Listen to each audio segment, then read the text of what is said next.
मो ना हूँ मोफिल सल सिंह पूर्वतन समिति सभ्य रायगढ़ पंचायत रायगढ़ ब्लॉक। सर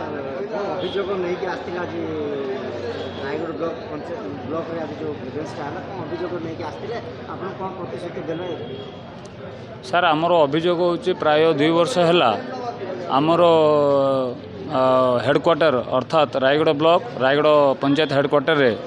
पीवा पानी रो बहुत असुविधार कारण होउची।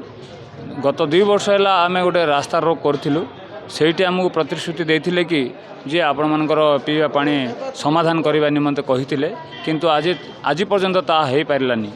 आम बारंबार RWSS जे सहित एग्जीक्यूटिव इंजीनियर सहित SDO सहित कथाभाषा कलापर आज पर्यंत आम कौन समाधान बाहरनी। गत दिन मानक आम रायगढ़ ब्लॉक रे अनेक जगार ग्रीवेंस जो होची जनशुणानी कार्यक्रम होची से जगह को जाकि आम ग्रीवेंस देकी आसीचु आईटी ये प्रतिश्रुति दियंती कि हाँ करा देखा करवा ये कहती किंतु आज पर्यंत हैनी। से सकाशु आम आज जेहेतु रायगढ़ पंचायत समिति ठारे हेडक्वार्टर ठारे होउथिबा सकाशु आम रायगढ़ पूर्वतन समिति सभ्य भाव आसी आज ग्रीवेंस देइछि कलेक्टर महोदय को देइछि किछि युवपीढ़ी आसिक आम सहित योगदान करछंती। तांको कहैछि कि जहाँ कलेक्टर कहला कि गत दिन मानक आमर पानीर समस्या रही अछि ता आज पर्यंत समाधान होउनी। आमर वाटर लेवल कमी जाउछि वाटर सोर्स नाही बोली आम जनइथिलु कलेक्टर को आज ग्रीवेंस रे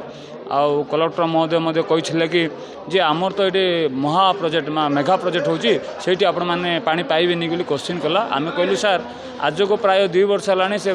मेगा प्रोजेक्टर तार दर्शन ही आमको मिलूनी तो से केबे आसीबो केबे सीटा हम सी पानी आसीबो कि साप आसीबो कि पवन आसीबो आम जानू बोली आम कहलु से कहले कि ठीक अच्छे ये उपर मु तदंत करी तदंत कलापर आपण मानक जनइबी कही आम सामने RWSS रो एग्जीक्यूटिव इंजीनियर सर और SDO सर को डाकिकी कहले कि एमानकर कथा बुझापी रायगढ़ कथा बुझापी कहते केते दूर पर्यंत यह हम आम आशार अच्छू जदि यह जदि न हुए ताहले आगामी दिन मानकर बाध्य आम रास्ता उपर को ओह्लैबू जनसाधारण आम रास्तार ओह्लैबू जमती आम लोक मैंने पानी पाइबे से सुविधा करने आम निजक उत्सर्गित करने आम इच्छा प्रकाश करुचु आगक आम करूँ लड़े हम जदि पानी जिते पर्यंत मिलना ना से पर्यंत रायगढ़ रे रास्ता रोक हम ब्लॉक रे ताला पड़ो RWSS रे ताला पड़ो यह आम